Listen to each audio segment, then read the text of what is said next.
what's happening in here. The point of meditation on compassion is to change my mind so that I will become a Buddha, and then I can be of benefit to other beings. So that's the point of the meditation on compassion. But the specific techniques, there are different specific techniques. I can't think of any more right now. I'm drawing a blank. But if you come across one that you just like, it feels good to do it, then I absolutely encourage all of you to do that meditation. Thank you.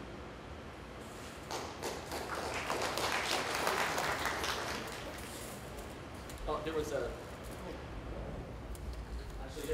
who hasn't asked a question, and I think they bring it up here.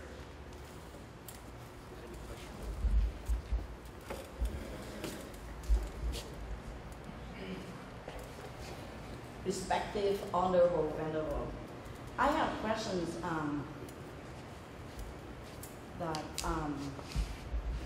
is having a prayer service for the deceased Buddha's teaching. When Buddhists don't believe in karma and enlightenment, if you create bad karma, bad consequences will come to you. No one can save your life, save your sins, bless or punish you. That's my first question.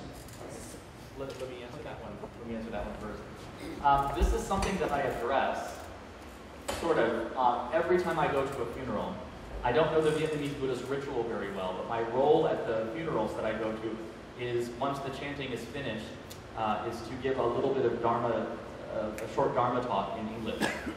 And what I tell the families is that, first of all, those who've passed on are not in a different location. They're in a different state of being. And so distance isn't a factor. Our prayers actually do reach them. And what we're chanting, as you know, is the teachings of the Buddha and also the names of various Buddhas and Bodhisattvas. And that does actually have an impact. So between lifetimes, there's that 49-day period, right? Our prayers are reaching those to whom they are focused upon. And it's reminding them of the Dharma. And it's reminding them of the Buddhas and Bodhisattvas. And so it helps keep their minds focused on the Buddhas and Bodhisattvas and the Buddhist teachings. So that helps set up a better future rebirth for them. It makes that travel, so to speak, through this in-between state smoother. They're not lost, right? And then it helps them to achieve a better rebirth, specifically a rebirth in which they can come into contact with the Buddhist teachings again.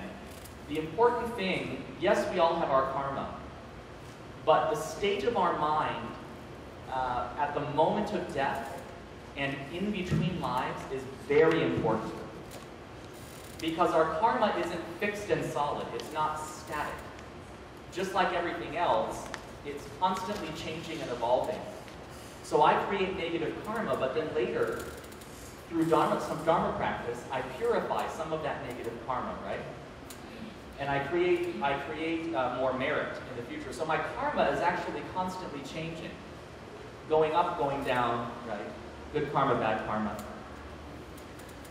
So the state of my mind at the moment of death is very important. And what I focus on as I'm dying, as I'm transitioning in between lives, and as I'm moving into the next life is very important. So what we're doing, these prayers that we're doing for them, is helping those who passed on shape their karma for their future rebirth. Does that make sense? It sure does. Okay, good. Yeah, so it is very useful. It is very useful. And also for the living people to learn about that too. Based on the death, we receive a lesson for future rebirth. Thank you. Thank you.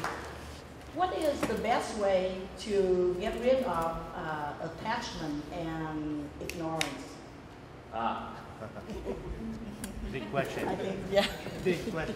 Just a little question. Real quick answer to that. Well, of course, both attachment and aversion come from ignorance. So the way to get rid of attachment and aversion is to overcome ignorance. The way to overcome ignorance is to study the teachings on impermanence and emptiness. I talked about it a little bit during my talk. So it's to understand that things will change, whether I want them to or not. To understand that I am mortal, I am impermanent, and so it's useless to remain attached to this life. When it's time for me to die, it's time for me to die. Right? So I'm talking very generally here, but so the thing to do to overcome attachment and aversion is to overcome ignorance. To overcome ignorance, we need to understand the teachings on impermanence and emptiness. So that's the direction to go to study. I mean, everything in the Buddha Dharma, everything in the Buddha's teaching will help us to overcome ignorance. But the primary thing we talk about is the cultivation of wisdom and also compassion. That's how to overcome attachment and aversion. Thank you. So there was a question, I think, again in the back.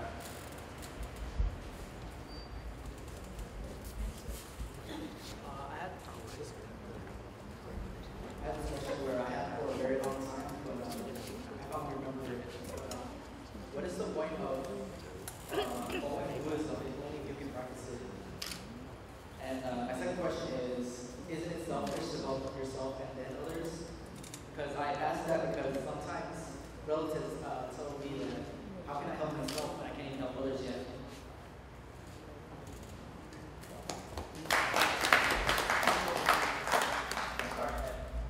The first question, I have a short memory. What is the point of Buddhism if only you can practice it? Okay, what is the point of Buddhism if only you can practice it? Well, it's not an either-or situation. It's not black and white. It isn't that you do 100% or 0. We all have different inclinations, different interests, and then different capacities. So even as a monk, you know, if you compare me to some other monks who spend their whole lives, they memorize entire sutras, and they spend years and years in meditation in the mountains. Spending years and years in meditation in the mountains, that's just not my style. I like being engaged with people. So I think we shouldn't say, I won't practice Buddhism because I can't be perfect in my practice. Everything that we do related to learning and practicing the Dharma, it's like you're building, it's like you're laying bricks. You're laying bricks in the foundation of the pagoda that will lead you to enlightenment, right? So in this life, if you can't be a monk spending all of your time in the mountains meditating, well, you can come to a program like this.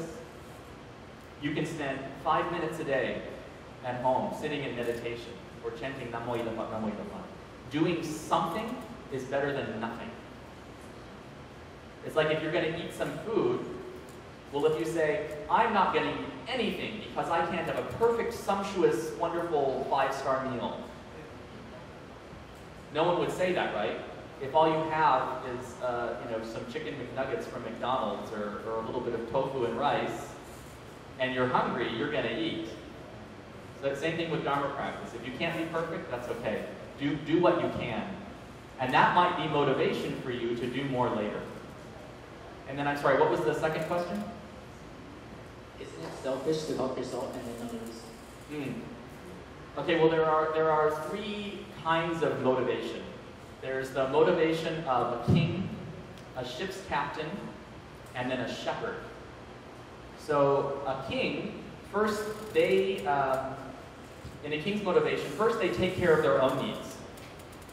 A king will have the best food, the best homes, servants, and the best clothing and everything, and then they take care of their subjects' needs. So all the wealth goes into the center, up to the top, and then it kind of moves back out from there. So for a king's motivation then, a king says, I'm going to go into enlightenment first, and then I will help other beings. It's good to have that motivation, but it's not the best motivation. The second motivation is a ship's captain. So a ship's captain says, let's all go together. The boat is traveling at the same speed. Everyone on the boat is traveling at the same speed. So a ship's captain says, let's all go into enlightenment together. That kind of motivation says, let's go together. That's better than the motivation of a king, but it's still not the best motivation. The best motivation is to be like a shepherd. So a shepherd has their flock of animals, and they're behind the animals, pushing them forward, right? Helping them go forward. So with the shepherd's motivation, you're saying, I want everyone else to go into enlightenment before me. That's the best motivation. But what actually happens, because unenlightened beings cannot lead other beings into enlightenment. What actually happens, it's more like a king. The mechanics of it, functionally. First, you become enlightened, and then as an enlightened being, you pull other beings into enlightenment through teaching the Dharma. Again, not through...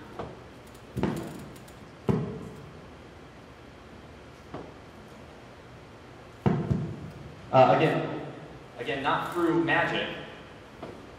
It's through teaching the Dharma. That's how Buddhas and Bodhisattvas lead beings to enlightenment. So functionally, we enter enlightenment first, and that's when we're actually able to help other beings. Of course, we can help other beings along the way. The more that we learn, we can pass that knowledge on to other people. I'm not enlightened, but I'm here teaching a little bit tonight. So we can have some positive impact as we go. So yes, those are also very good questions. You guys ask really good questions. Are there more questions?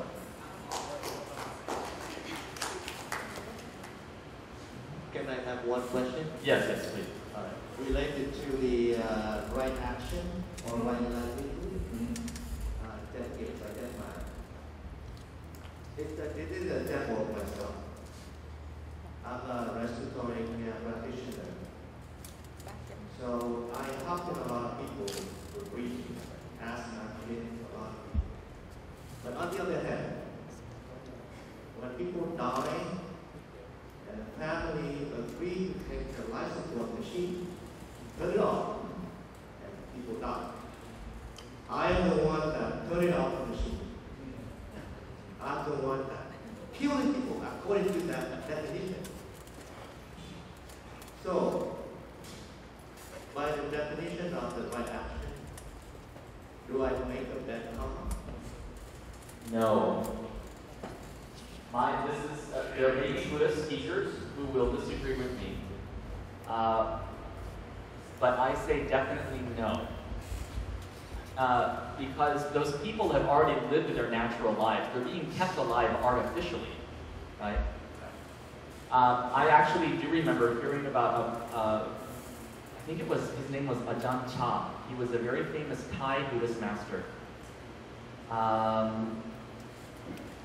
And he made it very clear, from what I understand, to his disciples, that when it was time for him to die, he just wanted them to let him go. But his disciples were too attached to their teacher. And so he had a stroke or something, and he couldn't talk, and he was stuck in a wheelchair. But his disciples wouldn't let him die. They were using machines and medicine and things to keep him alive. And there was a Westerner who wrote about meditating in his community and then seeing him in a wheelchair. And he said, I looked into his eyes, and he looked like a man who was going insane. So this Buddhist master, he told his disciples, when it's my time to die, let me go. And they didn't. And he was miserable. He was trapped in this body with this broken brain. And it was his time to go, and they wouldn't let him go. So I think artificially keeping people alive, especially if the family can agree that the person probably wouldn't want that, when there's no meaningful possibility of recovery, I don't think it's compassionate to keep them on machines. Let them leave this life. Let them leave this life, pray for them, help them through this transition into the next life. I think that can be the most compassionate thing. So I don't think I think you're helping people. Personally, if I'm ever sick and you're at the hospital, turn off the machine.